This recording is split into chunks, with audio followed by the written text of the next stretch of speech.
할렐루야. 네, 오늘은 휴거 이후에 일어날 일들이라는 제목을 가지고 말씀을 나눠보도록 하겠습니다. 자, 같이 읽겠습니다. 시작. 처음에 내게 말하던 나팔 소리 같은 그 음성이 이르되 이리로 올라오라 해갖고 올라가는 거예요. 대관식에 참석을 하는 거예요. 이리로 올라오라 떼끼야 하가돌. 마지막 나팔 소리죠. 나팔 소리 같은 그 음성을 듣고 올라가는 거예요. 그리고 나서 이후에 마땅히 일어날 일들을 내가 내게 보이리라. 이 말씀을 하시는 거예요.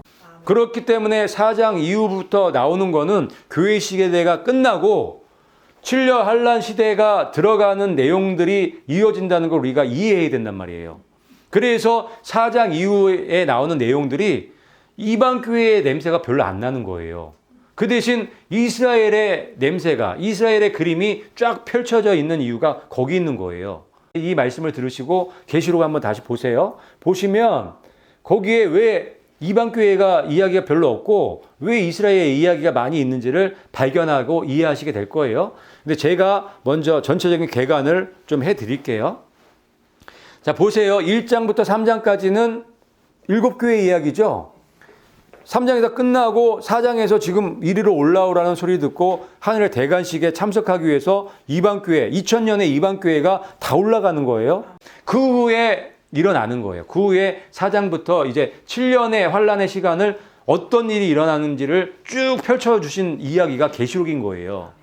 그래서 4장과 5장이 대관식인 거예요. 대관식 겸 혼인잔치죠. 그래서 하늘에서 혼인잔치가 마쳐지고 예수님과 백마 타고 19장에서 내려오는 이유가 거기 있는 거예요. 4장, 5장은 대관식 이야기예요.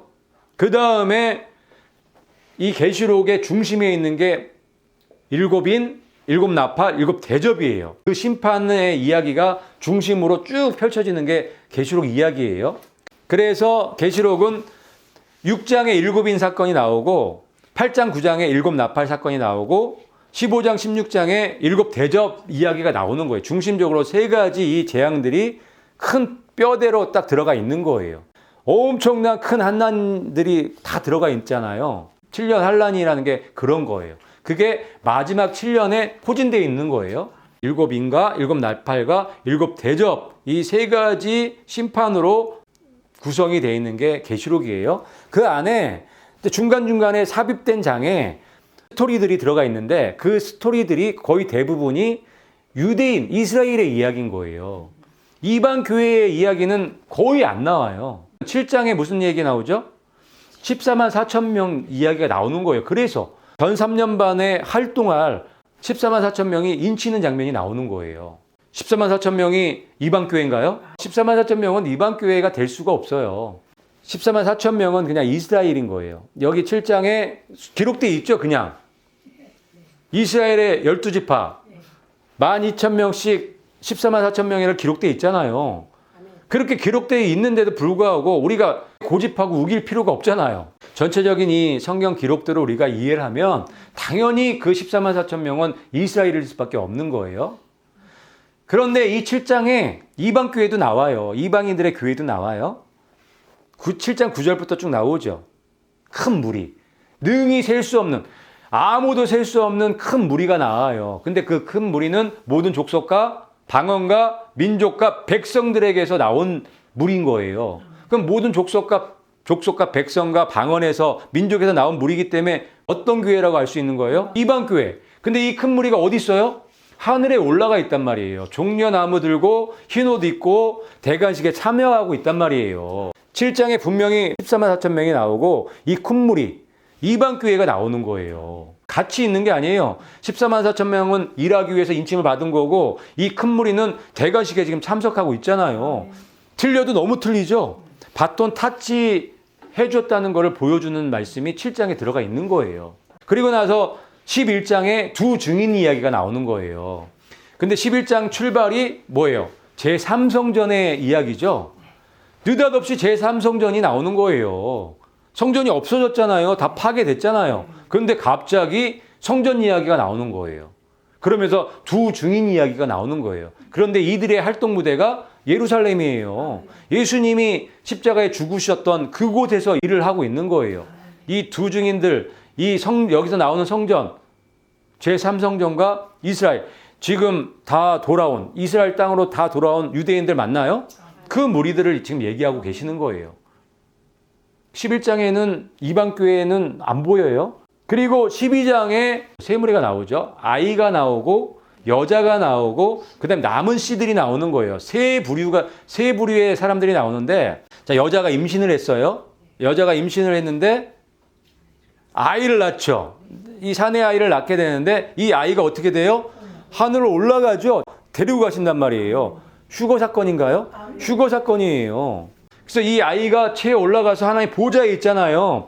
체에 올라가서 지금 대관식에 있다는 말씀을 하시는 거예요. 근데 그 여자는 남교지죠. 그래서 1260일 동안 양육을 받겠다는 그런 말씀을 하시는 거예요.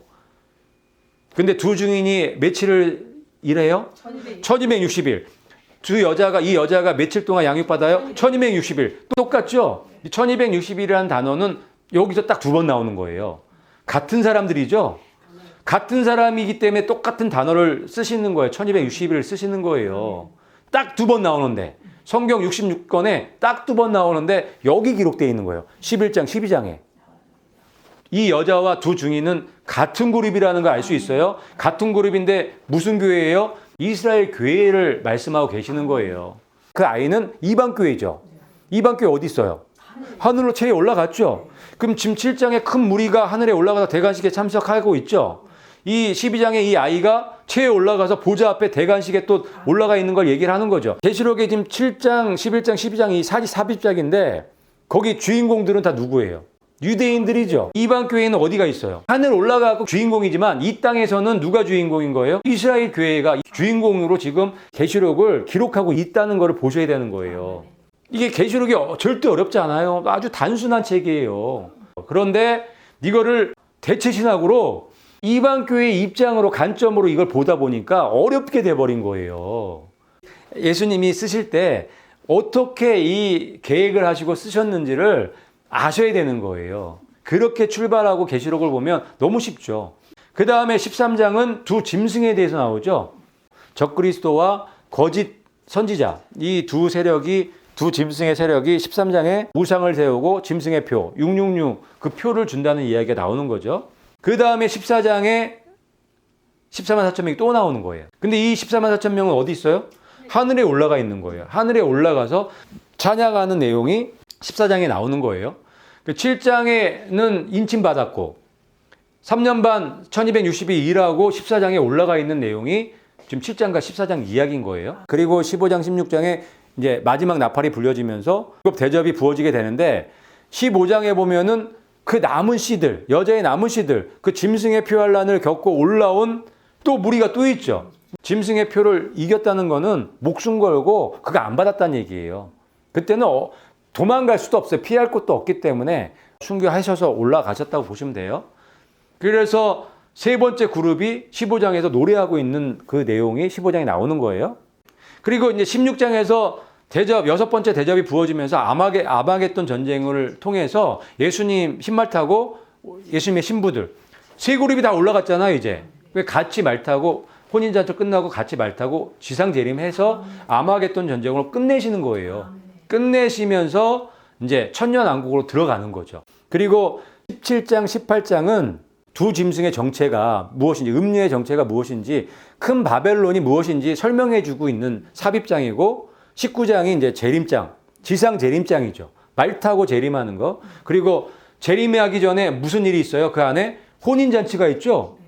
하늘에 올라간, 이 세 번에 걸쳐서 올라간 하나님의 성도들이 세마포 옷을 입고 예수님의 신부로 좀 혼인잔치하고 예수님과 같이 내려오는 흰말 타고 같이 지상재림하는 내용이 19장에 들어가 있는 거예요. 그리고 20장, 21장, 22장 천년왕국, 새하늘과 새 땅 이 이야기가 쭉 나오는 거예요. 어렵나요? 안 어렵죠. 그런데 쭉 보니까 아까도 말씀드렸지만 4장 이후로 계시록 중심에 있는 교회가 이방 교회인가요? 아니면 이스라엘 교회인가요? 이스라엘 교회일 수밖에 없잖아요. 이방 교회는 다 어디 올라가 있어요? 하늘에 올라가 있잖아요. 이걸 보실 수 있어야 되는 거예요.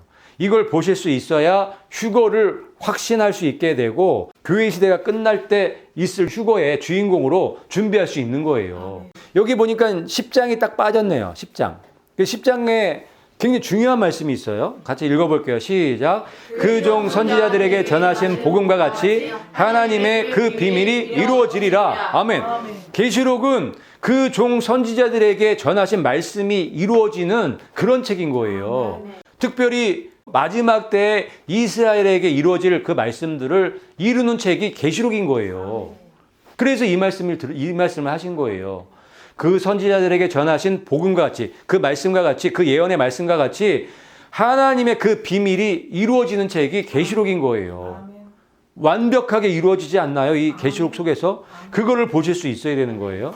사도 바울이 이 신비는 곧 이방인들의 충만함이 이르기까지 이스라엘이 눈멀게 된다는 거잖아요. 언제 눈을 뜨는 거예요? 이 마지막 한일에, 마지막 이 7년 한란에 눈을 뜨고 선지자들에게 말씀하신 그 복음, 그 말씀, 그 예언이 성취되는 때가 바로 이때인 거예요. 그 말씀이 바로 계시록 10장 7절 말씀인 거예요. 그래서 이 계시록 이야기는 1장부터 3장까지는 이방 교회의 이야기가 나오지만 이 4장, 5장 이후로 6장부터 7인 사건부터는 다 유대인의 이야기가 나오고 성전 이야기가 나오고 14만 4천 명 이야기가 나오는 이유가 거기 있는 거예요. 이게 다 연결돼 있죠. 하나님의 성경 66권은 다 연결이 돼 있어요. 그래서 이렇게 계시록 안에도 이런 이야기들이 로마서에도 저런 이야기들이 연결이 되어 있는 거예요. 볼지어다 내가 내 앞에 열린 문을 두었으되 능히 닫을 사람이 없으리라. 아멘. 내 앞에 이 빌라델비아 교회에게 하신 말씀이거든요. 열린 문을 두었다고 말씀하고 계세요. 빌라델비아 교회는 큰 교회가 아니었죠. 내가 적은 힘을 가지고도 내 말을 지키며 내 이름을 부인하지 아니하였도다. 아멘. 그러니까 지금 누구든지 마찬가지예요. 여러분들이 예수님을 믿는 분들이라고 하면 이 말씀을 명심하셔야 돼요. 이 말씀을 지킬 수 있으면 여러분 앞에도 열린 문이 있는 거예요. 뭐라고 말씀하세요? 적은 힘을 가지고도 내 말을 지키며 내 이름을 부인하지 않는 사람들. 힘이 많이 필요해요?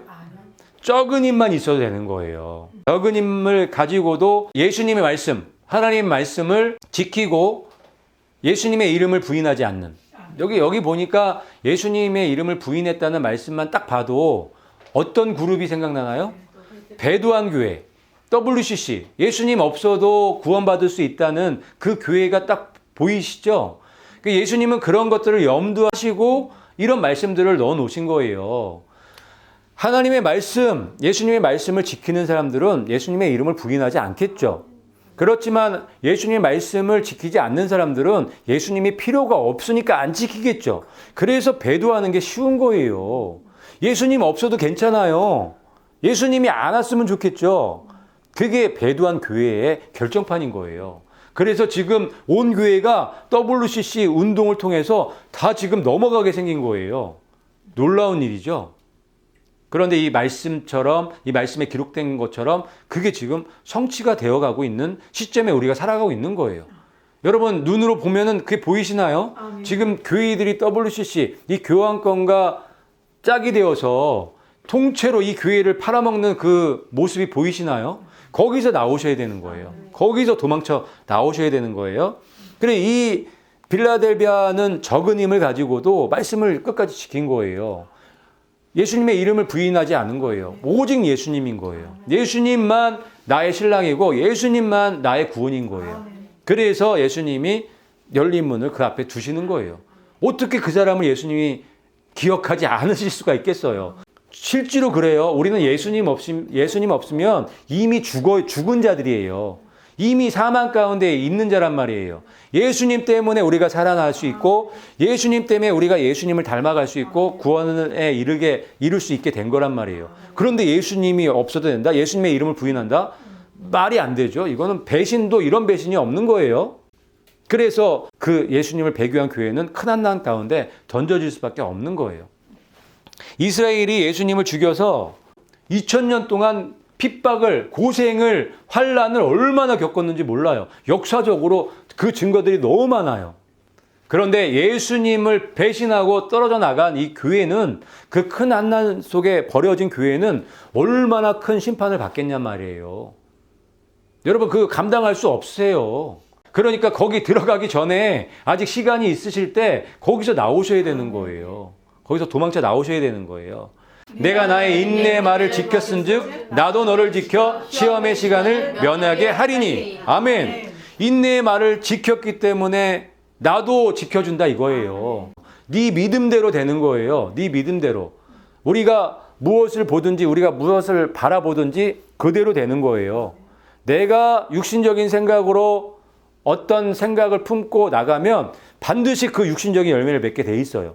그런데 우리가 예수님을 바라보고 쫓아가면 예수님의 열매를 맺을 수밖에 없는 거예요. 인내의 말을 지키는, 끝까지 지키는, 그래서 이 마지막 이 시험의 시간 면할 수 있는 하나님의 교회가, 하나님의 사람들이 되기를 바랍니다.